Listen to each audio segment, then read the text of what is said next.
Thank you so much. And Ed, thank you for that kind introduction. You have been such a great friend over the years and provided some very wise guidance, and I appreciate that greatly, so thank you.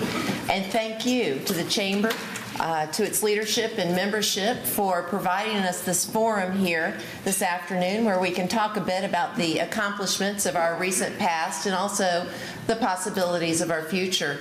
I want to certainly recognize some folks here today, including our sponsors.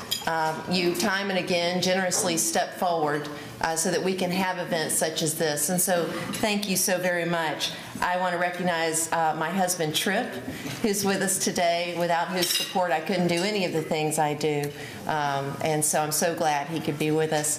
And we have our former mayors with us. We have Mayor Heydrich, Mayor Podeshev, Mayor Wetherington, Mayor Bobby Peters. Now Judge Peters couldn't be with us today. His presence was required elsewhere, but he told me to tell you all that he is here in spirit, and certainly he supports the city of Columbus and the great progress we are making. But I want to tell you, the prior mayors, thank you for your service to this city. Much of what we discussed today is only possible because of your hard work and service, and we greatly appreciate you. And on a personal note, I want to tell you how much I appreciate you all being available for me and the wise counsel that you provide. So thank you again for being here. Well, thank you for allowing me the opportunity to speak with you about the state of our great city.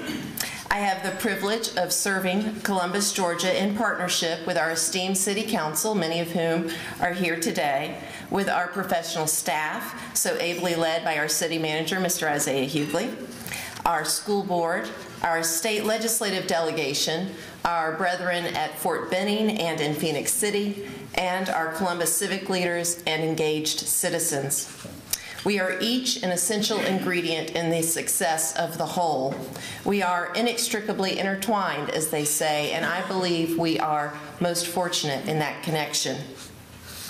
The city of Columbus stands on the threshold of a new era, one in which we embrace again the river that created this valley region. For many years, we have seen steady progress in the enhanced economic sophistication and in the quality of life for our citizens. And yet, in equal measures of excitement and frustration, we could feel a greater potential bubbled under the surface of this community. The potential was released metaphorically and literally with the exploding of the Eagle and Phoenix Dam in 2012. The citizens now embrace, without hesitation, a once skeptical future of being home to the longest urban whitewater course in the world, and all that that brings with it. Because that potential has been released, we cannot go back. The new spirit of this city, the sense of being able to accomplish great things and direct our course, tastes too good. Our present state tells us that our time has been well spent strengthening and broadening the city's foundation. Our citizens told us twice this year, once in the passage of the TSPLOST and once in the passage of the new charter amendments, that they trust their governing body and they trust their civic leaders. They told us that they are excited about our future. We have seen new partners emerge in our renewed relationship with the governor's office and in the newly elected leadership of Phoenix City. It is undeniable to me that the stars are aligning for the great city of Columbus, Georgia, and for this great region. We can accomplish big things. Just this year, we unanimously reformed the city's employee pension plan, saving taxpayers some $25 million over 15 years while preserving employee benefits. We received an improved city bond rating from AA2 to AA1. We reduced crime to the lowest level in 6 years. We reduced it 23% from its height. We passed the TSPLOST. And I want to thank you, Mike and Colin Martin with the Chamber, as well as Sam Welburn, our DOT board representative who's here today, for your tremendous leadership in that effort. Because of you, $300 million in additional revenue will be coming into Columbus, Georgia over the next 10 years. That money will be used to fund the third shift in intercity bus service, the Buena Vista spiderweb improvements, the interstate access to Benning Tech Park, and the completion of our 16-mile RiverWalk, among other projects. And before all that, we spent 2011 reforming our Muskogee County Prison, reforming the Parks and Recreation Department, the Civic Center, and the Animal Care and Control Center. We revamped our alcohol ordinances, reduced copper theft by 47%, and completed our Rails to Trails project and our magnificent Fort Benning Gateway. We started construction on our Whitewater course and on our City Service Center and a 900 spectator Nautitorium. Now that is real progress. You can look at your neighbor and say, our city works for us. Our city solves our problems, overcomes our challenges, and makes our lives better. And that, after all, is the very purpose of government, to accomplish through the collective what is impossible to accomplish alone. Now that we know that we can do great things together, now that we know that we have an irreversible energy to grasp our potential, now that we know that our civic leaders are ready for and capable of the hard work necessary to do these things, what is next for us? At a time of exceptional potential, are we ready to direct our future, as opposed to letting our future happen to us? I will tell you that yes, we are ready to direct our future. We are ready to set a vision for our city and to lay out a map of how to get there. Our vision is clear.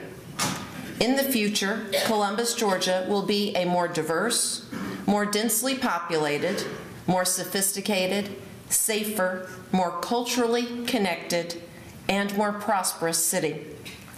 Gone are the days where we shutter ourselves off from the rest of the world. Gone are the days where our economic growth is dependent on one industry or segment. Gone are the days where we separate our community by income, race, and opportunity. Gone are the days where a family's income level determines whether their kids go to a failing school or not. Gone are the days where we penalize through taxes newcomers simply because they desire to buy a house in Columbus, Georgia. The map to our future, where this vision is well rooted, lays out 3 legs of a journey. The first leg of our journey requires our city to adopt redevelopment powers available under Georgia law. Redevelopment powers are innovative financing tools that the state of Georgia has allowed cities to adopt since 1985 in order to revitalize blighted urban areas. Districts of blight and distress are identified and established by statutory criteria. The development within those districts is eligible for favorable bond financing, which makes those blighted areas more attractive for private market investment.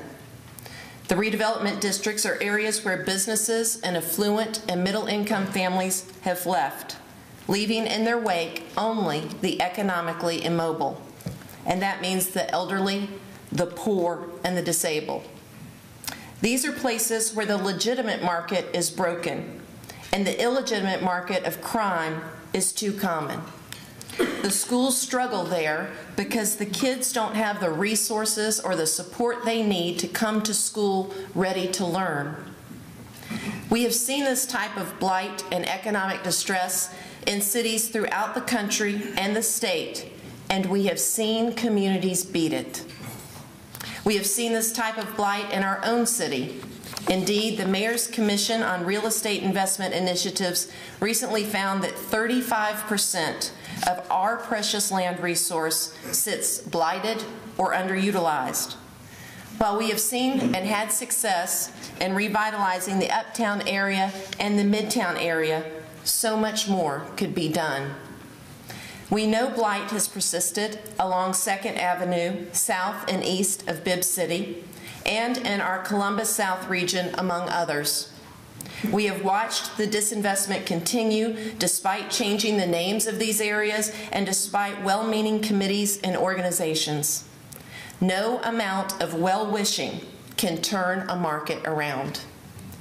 The state of Georgia knows this plain economic fact, as does some 60 communities throughout Georgia that have jumped to adopt redevelopment powers. Columbus, however, lags behind.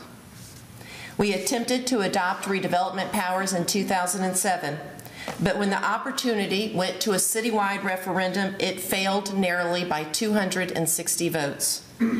Misinformation gripped the issue, and not enough of us stood up and spoke out to stop the spread of confusion and fear where none should have existed. We missed an opportunity. Since 2007, too many children in Columbus have grown up in neighborhoods that were not as stable as they could have been. Through redevelopment powers, we could have provided more stable neighborhoods and more opportunities for families. We could have encouraged development and growth towards our own underutilized areas and not beyond our county's borders. We could have created more jobs. There is simply no reason to continue to deny Columbus, Georgia this tool. It would be foolish and unnecessary to do so. Fortunately, the City Council has asked our state legislative delegation to allow us as a community the chance to vote to adopt redevelopment powers in Columbus, Georgia. We look forward to our delegation's skill in shepherding that request through the legislative system.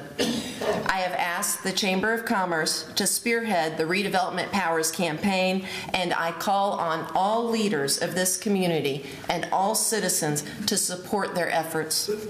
We look forward to a vote on this important initiative at the earliest date City Council feels is appropriate.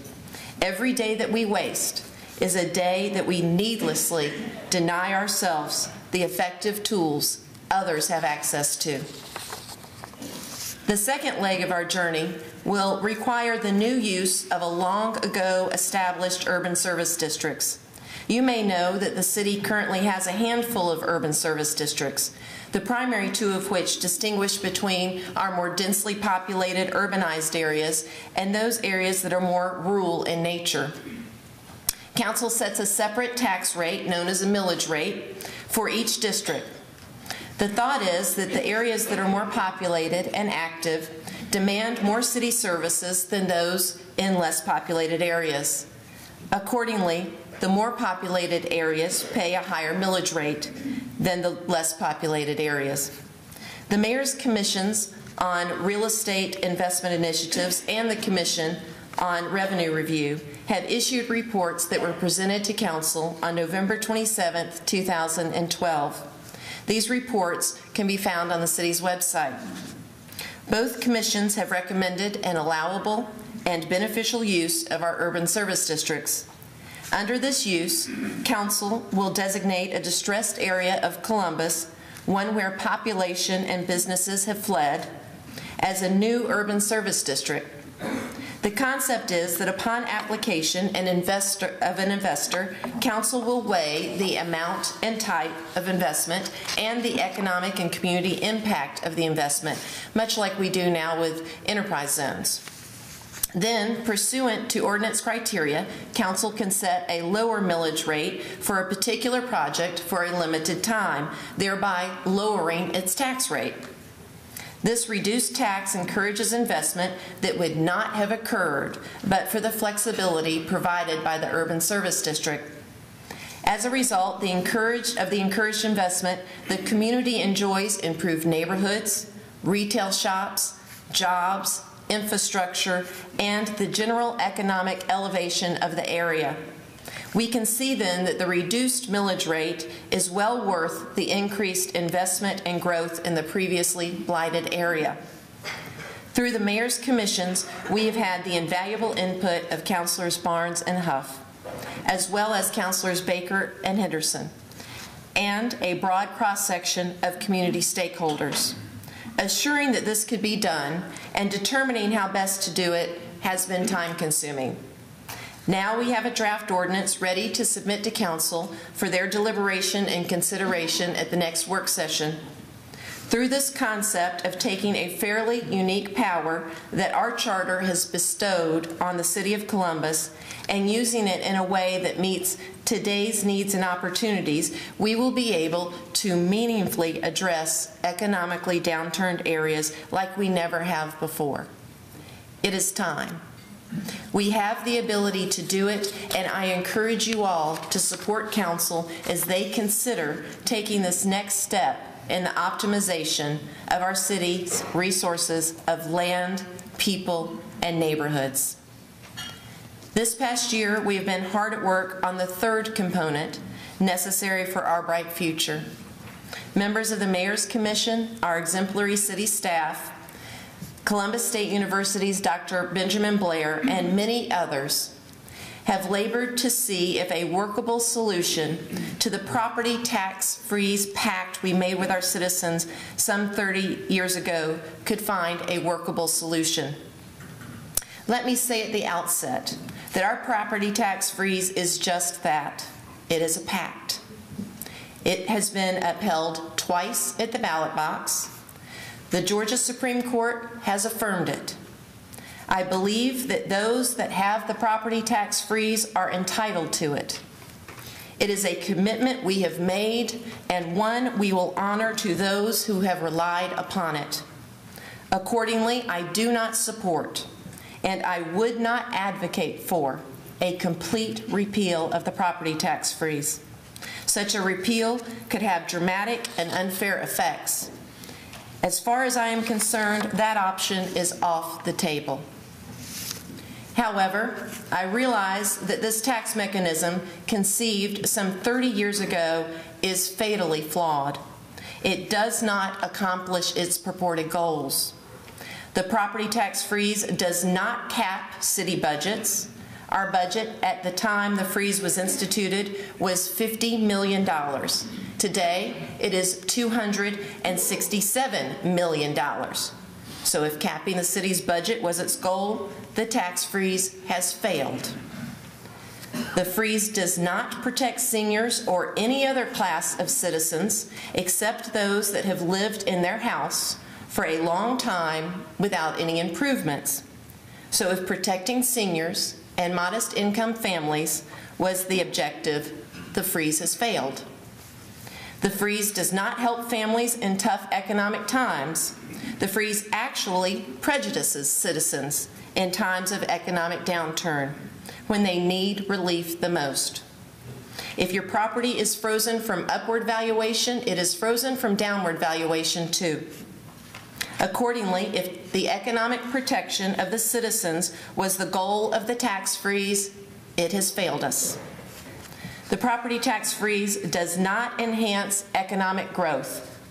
To the contrary, it depresses our tax digest and denies much-needed funds to our school system and city, requiring that other taxes be pushed around in the form of higher millage rates, higher occupation taxes, and sales taxes in order to meet the revenue demands for essential services. So if encouraging growth was its objective, the freeze has failed. The freeze does not create tax equity. Quite the opposite. We know that thousands of citizens pay precious little in property taxes while their next-door neighbors pay many times that amount for precisely the same house and lot size. So if tax uniformity was the goal, the property tax freeze has failed. The freeze does not promote fairness. Our property tax freeze creates a troubling concept known as a welcome stranger tax, meaning that in Muskogee County, the very people we are trying to invite in our community, our young people returning from college, the military families we take such pride in, and the working middle-income families that this city was built on, they are taxed more, much more than their neighbor, simply because they're new. So if fairness was the purpose of the tax freeze, it has failed us. Despite its well-intended genesis, our property tax freeze is in practice un-Columbus. It is the antithesis of everything we say we are and everything we want to be. And so my challenge as mayor, a person who ran for office to bring you solutions to tough problems fairly and forthrightly, is to reconcile how to shed us of this ineffective, unfair, and economically limiting freeze while preserving the reliance longtime homeowners have placed in it. I believe we have found that balance, and I pose it here today. I open the floor on this suggestion for review, analysis, and debate.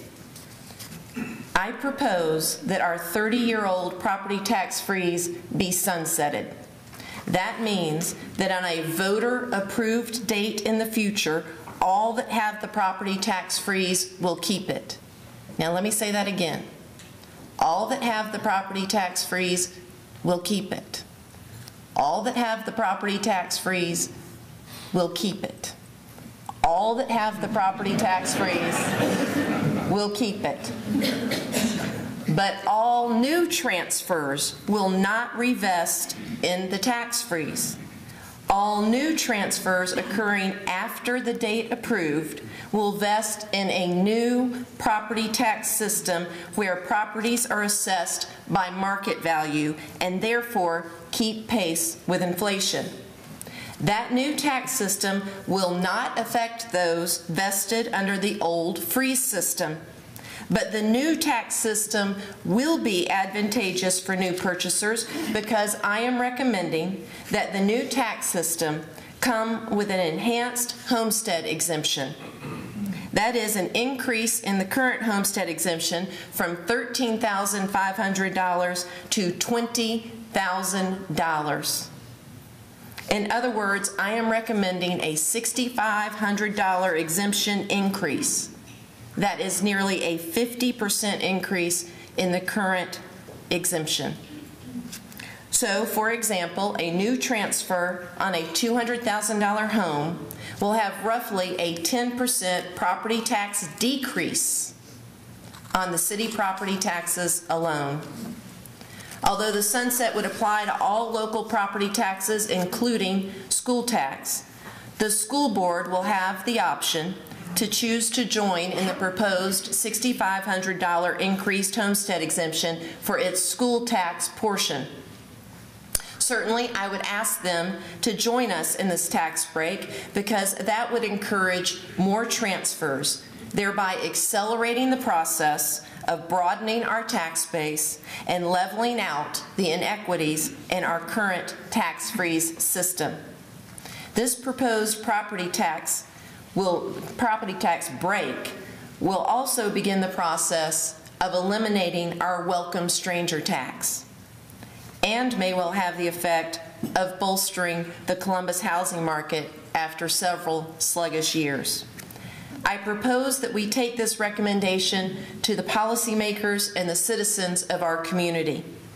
In the immediate future, I will convene a meeting of City Council representatives to include our Mayor Pro Tem and our Budget Chair, our school board representatives, the senior members of our state delegation, our Development Authority, and pertinent members of our city staff. Multiple public forums, City Council work sessions, and school board work sessions will follow this initial vetting by our public policy makers. Let's walk through the numbers and see what the effects of this suggested solution will be. Let's look at the immediate and long-term effects to our citizens under the proposed new system, remembering that existing homeowners will remain under the freeze they currently have.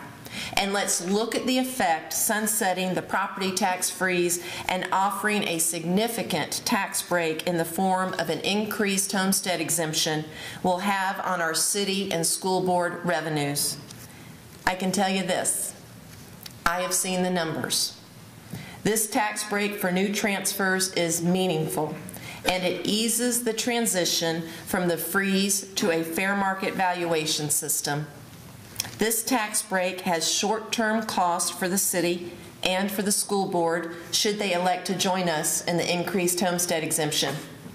Yet, the long-term effects of revenue streams keeping pace with inflation allow the city and the school board to better meet their future needs, and will even allow the city and the school board to consider millage reductions in future years. The city could also consider other future tax adjustments, such as occupation tax adjustments for businesses that create jobs that keep our economy and our families strong. This is a valid proposal to shed the weight around the neck of our community, one that is currently driving our families and young people away. I am confident that once the leaders and the citizens of this community see how this proposal will work, we will be comfortable in asking our City Council and our state legislative delegation to allow us the opportunity to have an up or down vote on that which we have never voted on before. Yes, the lifting of the property tax freeze retroactively has been voted on and polled several times to dramatic negative effect.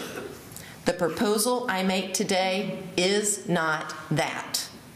The proposal I make today is something else entirely, and the citizens of Columbus, Georgia have never voted on anything remotely like it. The proposed sunset is fair because it protects those that rely upon the freeze, and the tax break is an attractive incentive to all those who will join us in the new tax system of our future. The foregoing proposals rest on sound economic principles. They illustrate precisely how the local government and the private market should interact. These proposals are the very essence of public-private partnerships. These tools are necessary because they eliminate existing market anomalies and allow the private market to flourish where currently it cannot take hold. These proposals will make Columbus a destination city for people who are looking for community and prosperity. These proposals will also enhance the quality of life and opportunities of our current residents. With these tools, we can restore Fort Benning Road leading up to the traditional entrance of Fort Benning with mixed-use developments, shops, restaurants, and residential units perfect for military and military-related families. We could take the depressed area north of the Total Systems campus and south of Bibb City along our beautiful and exciting river and build a city village, one that supports housing for all income levels and creates an environment for the jobs of today and for the future.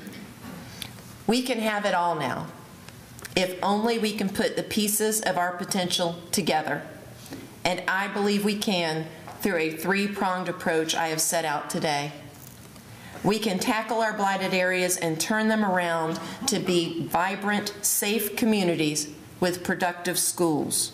We can reform our tax system to be more fair and to encourage growth. We can do this because in Columbus, Georgia, we do big things.